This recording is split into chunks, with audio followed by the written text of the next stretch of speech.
109 சிறுமிகள் ஒவ்வொரு நாளும் பாலியல் ரீதியா துன்புறுத்தப்படுறாங்க.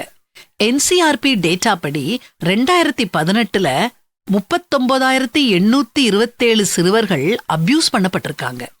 இதுல 21,605 சிறுமிகள் கற்பழிக்கப்பட்டிருக்காங்க. இத நீங்க கேட்டுக்கிட்டு இருக்கிற இந்த நிமிஷத்துல கூட பல பேர் தங்களுடைய வாழ்க்கைய தொலைச்சுக்கிட்டு இருக்காங்க.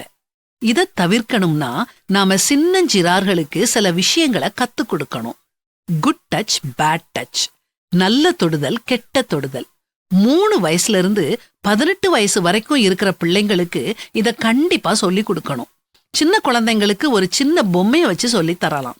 பெரிய பசங்களுக்கு பெற்றோர், ஆசிரியர்கள் புரியறது மாதிரி இத சொல்லி தரலாம். குட் டச்னா சேஃப் டச், அதாவது நல்ல தொடுதல்னா பாதுகாப்பான தொடுதல். அப்பா அம்மா தொடுறது, சகோதர சகோதரிகள் தொடுறது, ஒரே இன நட்புகள் தொடுறது, ஆசிரியர்கள் தொடுறது, இதெல்லாம் நல்ல தொடுதல்னு சொல்லி கொடுங்க. அந்நியர்கள் நம்மள தொட அனுமதிக்க கூடாதுன்னு சொல்லி கொடுங்க. கெட்ட தொடுதல்னா சங்கடத்தை ஏற்படுத்துற விதமா தொடுறது, அதாவது நாம உடையால மறைக்கிற உறுப்புகளை தொடுறதுன்னு சொல்லி கொடுங்க. அப்படி யாராச்சும் தொட முயற்சி பண்ணுனா முதலாவது என்னைய தொடாதன்னு சத்தமா கத்தணும்னு சொல்லி கொடுங்க. அதாவது நோ சொல்லணும். 2வது அந்த இடத்தை விட்டு வேகமா ஓடணும். கோ ஃப்ரம் தேர். 3வது பெற்றோர், தாத்தா, பாட்டி, ஆசிரியர் இப்படி யார்கிட்டையாவது இப்படி தொட்டவங்களை பற்றி சொல்லி கொடுக்கணும். டெல்.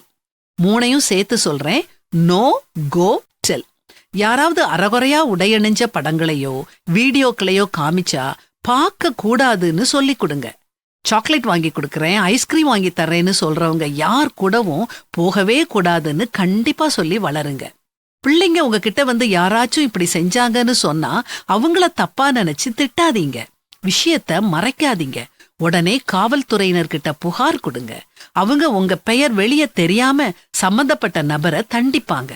எல்லாத்துக்கும் மேல உங்க பிள்ளைங்க கிட்ட நண்பர்கள் மாதிரி பழகுங்க. அன்னைக்கு நடந்ததெல்லாம் சொல்லச் சொல்லி கேளுங்க. பிதாக்களே, நீங்களும் உங்கள் பிள்ளைகளை கோபப்படுத்தாமல் கர்த்தருக்கேற்ற சிட்சையிலும் போதனையிலும் அவர்களை வளர்ப்பீர்களாக அப்படின்னு பரிசுத்த வேதாகமத்திலையும் வாசிக்கிறோம்.